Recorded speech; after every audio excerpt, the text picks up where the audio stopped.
Good evening, everyone, and thank you for tuning in to the Adult Services Make It, Take It program for this week.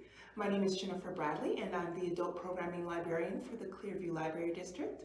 And tonight I'm going to walk you through how to make your very own winter home decor sign. But before we get started on that, the first thing I want to do was go over all the materials that should have been included in your Take It and Make It kit. First, we have some written or typed instructions for this craft, and so you can read along with that in addition to watching this video. We have a little information about Alexis Kelly. She owns a business called Kelly Decor, and she put together the supply kits for this craft. We have a little rub-on stencil. This is what's going to provide the main graphic design for this craft. We have a block of wood, and this is where you'll be doing all your painting as well as applying the stencil. We have 3 different types of paint, 1 white and 2 different types of blue, as well as a little paintbrush to go along with it. And we have a little safety pin, and this you'll use to help you with removing the stencil later on in making this craft.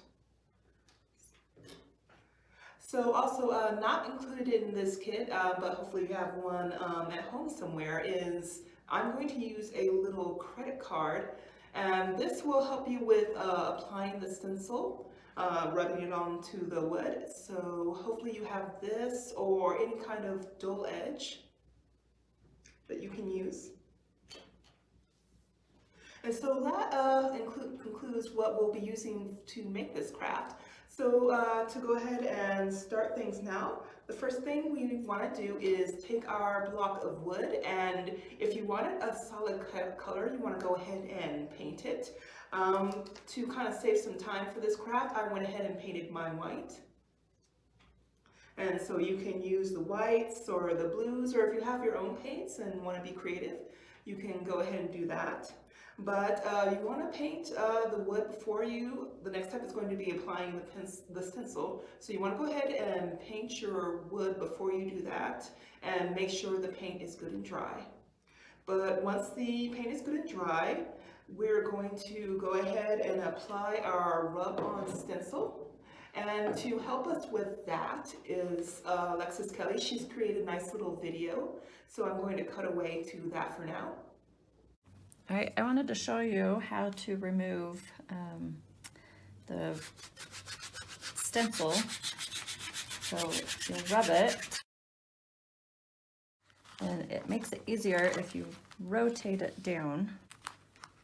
All right, so you get a corner, and you want to make sure that all of the blue pieces stay down and that none of them are on this white section. So you're gonna peel it, and if you get to a point, so see how my little A piece, it's not sticking down. I just go and I just add a little bit of pressure, and see that didn't work either. So you can kind of help it by flattening it, if you can see that, flatten it, and then just kind of peel it away. This is really good to do with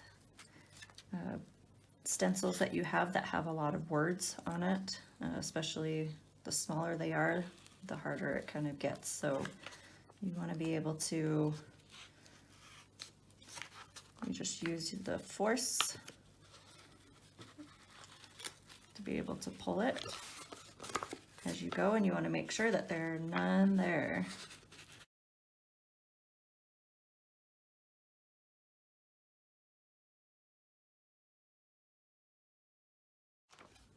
Just like that.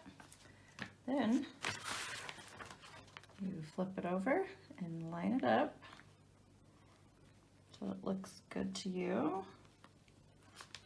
If you want, you can always, if you have like a ruler, you can always measure and make sure that one side measures the same as the other side. Then, once it looks good, then you take this is where you'll use your credit card.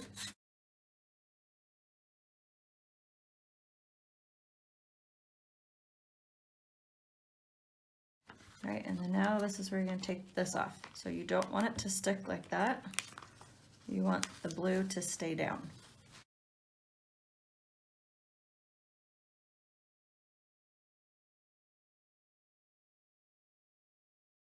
All right, and then you have it, and I usually will lightly run this over it just to make sure that there's no air bubbles or anything, so that when you paint, that it won't bleed underneath.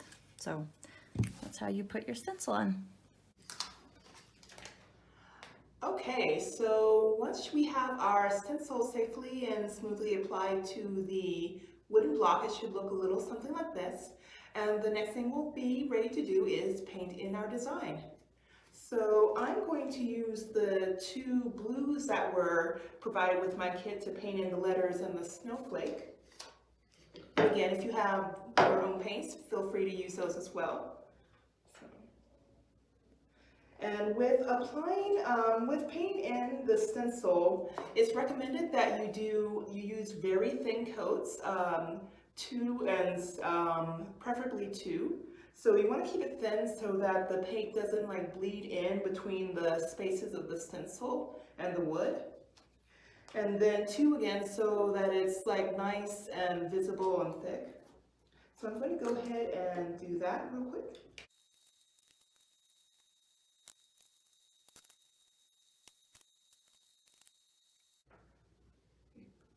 Okay, so once you've painted in your stencil design with 2 coats of paint and allowed that to fully dry, you're ready to actually pull away the stencil to reveal your painted craft. And so what you want to do is kind of grip the edge like this and just gently pull away.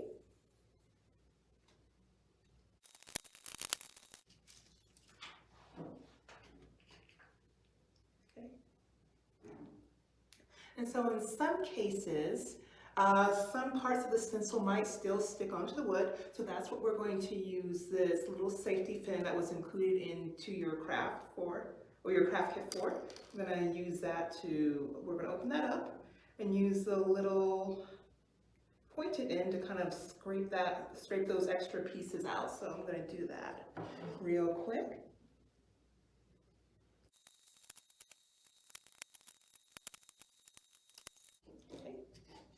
All right, voila, here we are with the finished product. I hope yours turned out well and that you really enjoyed doing this craft tonight. If you are interested in other programming that the library is doing, please check out our events page at clearviewlibrary.org. Coming up in February, the Adult Services will be doing another home decor craft project like this just in time for Valentine's Day. So that'll also be, that kit will also be provided by Alexis, Kelly. We are also going to be having a murder mystery night, as well as, I believe, an interview with Laura Krantz, who does the Wild Things podcast, and she's going to be talking about extraterrestrial life. So we hope you'll tune in for this and other programming. Thank you and have a good night.